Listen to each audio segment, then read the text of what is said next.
بسم اللہ الرحمن الرحیم۔ Dubai international public school and college Mansehra کے 9 کلاس کے مطالعہ پاکستان کے اسٹوڈنٹس کو آن لائن کلاسز میں خوش آمدید۔ میں ہوں آپ کی ٹیچر کو ایجونس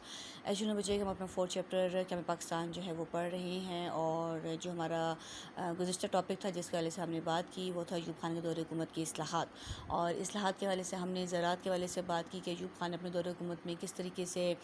زراعت میں اصلاحات لا کر عوام کو اپنی حکومت سے خوش رکھنے کی جو ہے وہ کوشش کی۔ اس کے علاوہ زراعت کے ساتھ ساتھ انہوں نے معیشت کو جو ہے وہ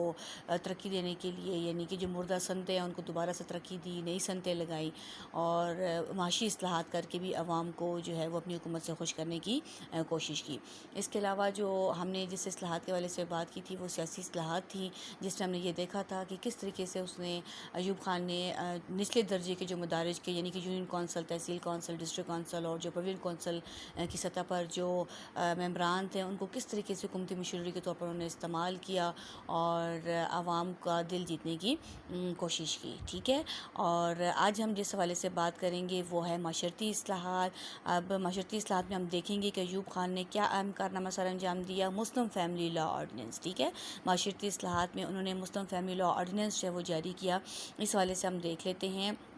جنرل محمد ایوب خان کے دور حکومت کے اہم اقدامات اور اصلاحات میں سے ایک مسلم فیملی لا آرڈیننس تھا۔ اسے 1961 میں آرڈیننس کی شکل میں جاری کیا گیا۔ اس کے چیدہ نکات درج ذیل ہیں، یعنی کہ اب جنرل محمد ایوب خان کا جیسی دور حکومت شروع ہوا اور انہوں نے جو ہے وہ مختلف قسم کی اصلاحات کی۔ میں نے بھی آپ کو بتایا کہ وہ زراعت کے حوالے سے تھی، وہ معیشت کے حوالے سے تھی، وہ سیاست کے حوالے سے تھی۔ اب سوسائٹی کے حوالے سے یا معاشرتی اصلاحات کے حوالے سے انہوں نے جو اہم اقدامات کیے ان میں انہوں نے ایک قانون بنایا، ٹھیک ہے، اور وہ قانون جو ہے وہ مسلم فیملی کے لیے تھا، اور جو قانون ان کو بنایا اس کو آرڈیننس کی جو ہے وہ شکل میں جاری کیا گیا، یعنی کہ آپ اس کو یہ کہہ سکتے ہو کہ ایک حکم نامہ جو ہے وہ جاری کیا گیا، اور اس پر عمل پیرا ہونا جو ہے وہ عوام کے لیے بہت زیادہ ضروری اقدام جو ہے وہ سمجھا گیا۔ ٹھیک ہے، اب اس میں جو اہم نکات ہے معاشرتی اصلاحات کے حوالے سے جو مسلم فیملی لا آرڈیننس بنایا گیا اس کے اہم نکات جو تھے ان میں پہلا نقطہ دیکھیں، شادی کا اندراج یونین کونسل میں ضروری قرار دیا گیا۔ اب آپ دیکھو کہ جب شادی ہوتی ہے، نکاح ہوتا ہے، تو اس کا جو اندراج ہے وہ یونین کونسل میں کیا جاتا ہے، یعنی کہ نکاح نامہ کی صورت میں نکاح نامہ جو ہے وہ یونین کونسل میں جمع کروایا جاتا ہے۔ ایک نکاح نامہ جو ہے وہ مرد کے پاس، ایک جو ہے وہ عورت کے پاس، اور ایک جو ہے وہ یونین کونسل کی سطح پر جمع ہو جاتا ہے، تاکہ کسی بھی قسم کا اگر ایسا کیس آ جاتا ہے کہ جس میں اگر مرد یہ کہے کہ یہ میری بیوی نہیں ہے، یا بیوی یہ کہے کہ یہ میرا شوہر نہیں ہے، یا کچھ ایسی ناگہانی صورتیں ہو جاتی ہیں کہ اکثر نکاح نامے جو ہیں وہ ان کے پاس سے گم ہو جاتے ہیں یا ادھر ادھر ہو جاتے ہیں، تو اس صورت میں جب اندراج ہوا ہوتا ہے یونین کونسل میں تو وہ ثبوت ہوتا ہے کہ آیا یہ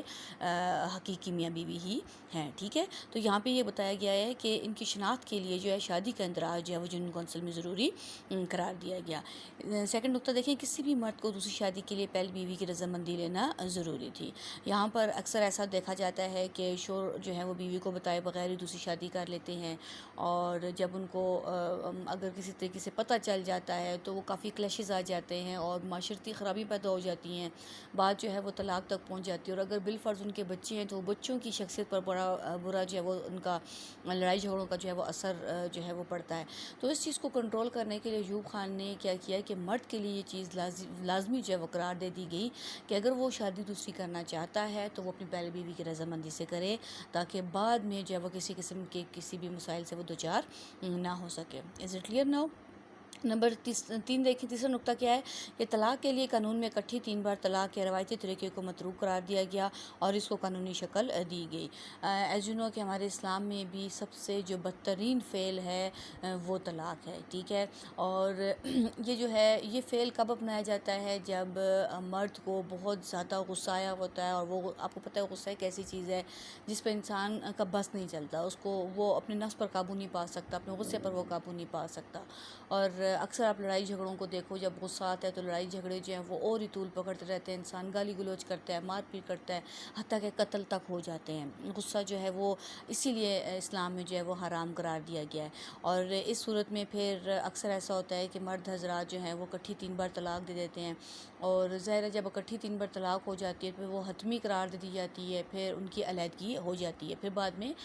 وہ پچھتاتے ہیں، پھر علماء کرام کے پاس جاتے ہیں، کہتے ہیں کہ بھئی ہم سے یہ ایسے ہو گیا ویسا ہو گیا، تو اس لیے اکٹھی 3 بار طلاق دینے کو جو ہے وہ متروک قرار دے دیا گیا، یعنی کہ منع قرار دے دیا گیا کہ اگر بالفرض طلاق دینی ہے تو پہلے سنگل ایک طلاق دے دیں، ٹھیک ہے، پھر اس صورت میں دوسری طلاق اکٹھی نہ دیں، پھر تیسری بھی اکٹھی نہ دیں، ایک دے دیں، اور پھر یہ ہوگا کہ اگر ایک ہوگی تو پھر اس کو جو ہے وہ حتمی قرار نہیں دیا جائے گا، کیونکہ غصے میں آ کے اس نے ایک دے دی، تو کیونکہ 3 بار جب طلاق دے دی جائے گی تو وہ حتمی قرار دے دی جائے گی بجائے اس کے کہ وہ ایک بار دے، ٹھیک ہے۔ تو طلاق کے لیے جو قانون میں جو اکٹھی 3 بار طلاق ہے اس کو روایتی طریقہ جو ہے اس کا جو اپنایا گیا، جو 3 بار اکٹھی دے دیتے ہیں اس کو منع قرار دے دیا گیا، اور اس کو پھر قانونی شکل جو ہے وہ دے دی گئی، ٹھیک ہے۔ اور اچھا اقدام تھا یہ والا۔ آگے جو چوتھا جو نقطہ ہے وہ دیکھیں کہ یونین کونسل کی سطح پر مصالحتی کونسلیں قائم کی گئی، جن کا کام یہ تھا، نمبر 1، میاں بیوی کے درمیان ناچاکی کی صورت میں صلح صفائی کرائیں۔ اب اکثر دیکھا جاتا ہے کہ تقریباً موسٹلی گھروں میں ہسبینڈ وائف کی جو ہے وہ آپس میں لڑائی جھگڑا ہوتا رہتا ہے، اور اگر وہ جھگڑا طول پکڑ جائے تو بات جو ہے وہ طلاق تک یا مار پیٹ تک، اور اکثر اوقات ایسے کیسز بھی سامنے آئے ہیں کہ قتل تک بھی ہو جاتے ہیں۔ تو یونین کونسل کی سطح پر جو نچلے سطح کی جو سطح کی جو کونسل ہے، اب یہاں پر ایک مصالحتی کونسل یعنی کہ آربیٹریشن کونسل جو ہے وہ قائم کی گئی۔ مصالحتی کونسلز کا یہ اس قسم کی کونسلز ہوتی ہیں جو صلح صفائی کرواتی ہیں۔ ان کا صرف اور صرف کام جو ہے وہ یہ ہوتا ہے کہ اگر میاں بیوی کے درمیان کسی قسم کی بھی کوئی ناچاکی ہو گئی ہے، کوئی لڑائی جھگڑا ہو گیا ہے، تو ان دونوں کو آمنے سامنے بٹھا کر ان کی صلح صفائی کروائی جائے، ٹھیک ہے۔ یعنی کہ اس کا نچلی سطح پر جو یونین کونسل اس کا کام کیا ہے کہ میاں بیوی کے درمیان ناچاکی کی صورت میں صلح صفائی کروائیں۔ نمبر 2، مرد کو دوسری شادی کی اجازت اس صورت میں دے کہ پہلی بیوی کی مرضی شامل ہو اور اس کی کفالت کر سکتا ہو۔ اب بالفرض اگر مرد جو ہے وہ دوسری شادی ہر حال میں کرنا چاہتا ہے، چاہے کسی بھی قسم کی کوئی بھی مجبوری ہو یا ایسی کوئی بھی وجہ ہو، تو اس صورت میں اس کو پہلی بیوی سے اجازت لینا تو پہلے ضروری ہوگا، ٹھیک ہے۔ اور اگر اجازت اس کو پھر اس صورت میں دے کہ اگر وہ پہلی بیوی کی کفالت کا ذمہ دار ہو، ٹھیک ہے، یعنی کہ وہ اس چیز کا ذمہ دار تو وہ ہوتا ہے، ظاہر ہے اگر وہ دوسری شادی کرے گا تو پہلی بیوی اگر وہ طلاق نہیں دے رہا تو ظاہر ہے کفالت تو اس کی کرے گا، اگر اس میں سے بچے بھی ہیں تو ان کی کفالت بھی کرے گا۔ کفالت سے مراد یعنی کہ دیکھ بھال کرے گا، خرچہ دے گا، روٹی دے گا، کپڑا دے گا، مکان دے گا، یعنی کہ جتنی بھی بنیادی ضروریات ہیں وہ ان کی بیوی بچوں کی پوری کرے گا۔ تو یہاں پر اگر مرد دوسری شادی کرنا چاہ رہا ہے اور اس کو اجازت مل گئی ہے تو وہ اسی صورت میں ملے گی کہ اگر وہ پہلی بیوی کی مرضی بھی شامل ہوگی اور اس کی کفالت کا جو ہے وہ ذمہ بھی لے گا، یعنی کہ وہ اس کو بھی ساتھ میں خرچہ دے گا، اس کو بھی ساتھ میں سنبھالے گا، تو پھر وہ اس صورت میں دوسری شادی جو ہے وہ کر سکتا ہے، ٹھیک ہے۔ آگے دیکھیں، بیوی بچوں کی کفالت کی ذمہ داریوں کو متعین کرنا۔ اب اگر وہ دوسری شادی کر لیتا ہے تو یہ نہیں کہ دوسری شادی کر کے تو اپنی دوسری بیوی کے ساتھ وہ رہنے لگ گیا اور پہلی بیوی اور اگر بچے موجود ہیں تو ان کو نظر انداز کر دے، نہیں، بلکہ ایسا ہے کہ دوسری شادی کر لینے کے بعد پھر وہ ایٹ اے ٹائم دونوں بیویوں اور اگر بچے ہیں تو ان کی بھی ساتھ میں ذمہ داریوں کو، کفالت کی ذمہ داریوں کو جو ہے وہ متعین کرے گا، یعنی کہ ایسا نہیں ہوگا کہ دوسری بیوی کو لے کر آنے کے بعد وہ پہلی بیوی اور بچوں کو نظر انداز کر دے، وہ بھوکے پیاسے رہے، نہ ان کو روٹی ہے، نہ ان کے پاس کپڑا ہے، نہ مکان ہے۔ تو اس صورت میں پھر یہ جو قانون ہے یہ مرد کو اس چیز کا مجاز بناتا ہے اور اس چیز کو یقینی بناتا ہے کہ وہ بیوی بچوں کی بھی ذمہ داری ساتھ میں سنبھالے گا، ٹھیک ہے، اگر اس صورت میں کہ اگر وہ دوسری شادی کرتا ہے تو۔ آگے دیکھیں، اس آرڈیننس کے ذریعے خواتین کو زیادہ قانونی تحفظ فراہم کیا گیا ہے، کیونکہ اب یہاں پر آپ دیکھ رہے ہو بچے تو یہ چیز سامنے ظاہر ہو رہی ہے کہ اس میں خواتین کو جو ہے وہ کافی زیادہ قانونی تحفظ فراہم کیا گیا ہے، ٹھیک ہے، قانونی تحفظ فراہم کیا گیا، کیونکہ یہ جو ہے یہ مسلم فیملی لا آرڈیننس ہے، یہ لا بن گیا، قانون بن گیا، اور جب قانون لاگو ہو جاتا ہے تو اس پر عمل پیرا ہونا جو ہے وہ بہت زیادہ ضروری قرار دے دیا جاتا ہے، ادروائز پھر ان کو اس سلسلے میں پھر سزا دی جاتی۔ تو یہ جو آرڈیننس جاری کیا گیا تھا اس کے ذریعے خواتین کو کافی جو ہے وہ تحفظ فراہم کیا گیا۔ یونین کونسل میں شادی کے اندراج کے لیے امام اور خطیب رجسٹرار جو ہے وہ مقرر کیے گئے۔ اب یہ جو یونین کونسل کی سطح پر شادی کا اندراج میں نے آپ کو بتایا تھا کہ اندراج ہوگا، یعنی کہ اب ظاہر ہے نکاح نامہ جب نکاح ہوگا تو ظاہر ہے وہ امام یا خطیب بھی پڑھائیں گے۔ تو جس مرد اور عورت کی جب شادی ہوتی ہے تو جب نکاح ان کا ہوتا ہے تو نکاح جو یونین کونسل میں تو جمع کروایا جائے گا، لیکن جس امام نے یا خطیب نے یا جو گواہان ہیں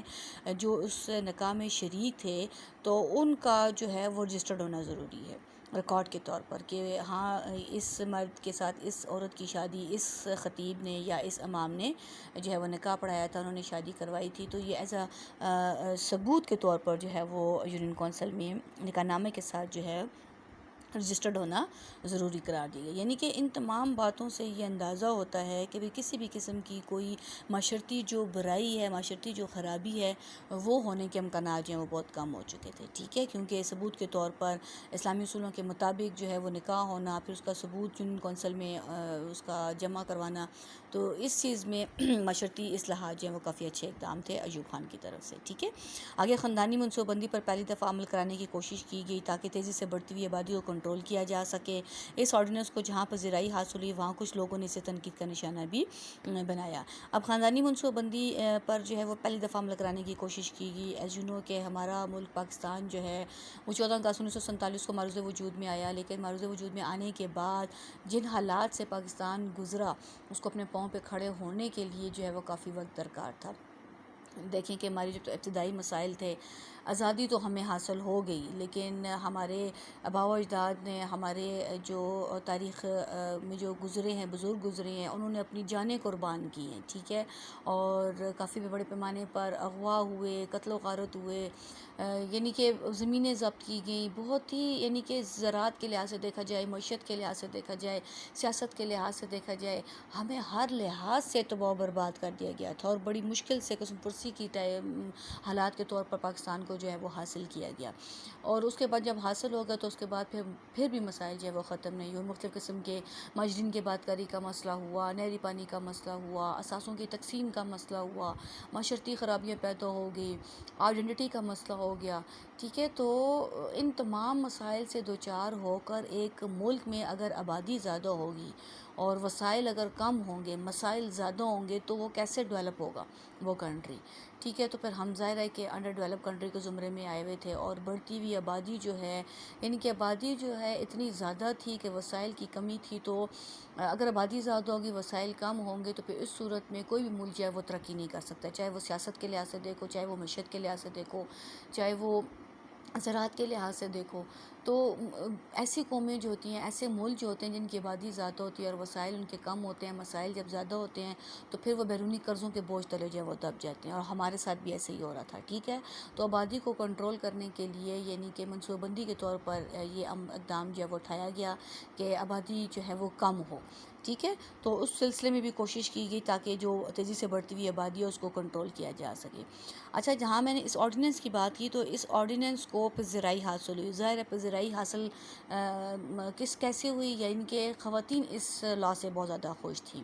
کیونکہ وہ سیکیور فیل کر رہی تھی. اب انہیں پتہ چل گیا تھا کہ اب ان کے جو مرد حضرات ہیں وہ دوسری شادی کر نہیں سکتے ہیں، اگر کریں گے بھی تو قانون کے دائرے کے اندر رہتے ہوئے وہ کیا کریں گے کہ پہلی بیوی سے اجازت لیں گے. کیونکہ ظاہر ہے جب نکاح، اگر وہ دوسری شادی کریں گے، نکاح کریں گے، تو اس کا جو اندراج ہے وہ یونین کونسل میں کروانا پڑے گا، اور جب یونین کونسل میں دوسری شادی کے نکاح کا اندراج ہوگا تو ظاہر ہے وہ پوچھیں گے کہ پہلی بیوی سے رضامندی ہے یا نہیں. اس کی رضامندی کا دستخط یا اس کے سامنے اس کی رضامندی ہونا بھی ضروری تھا. تو اس صورت میں جو خواتین تھیں انہوں نے بڑی پذیرائی دی. کچھ مرد حضرات بھی تھے، کہہ رہے تھے کہ ہاں اچھا ہے کہ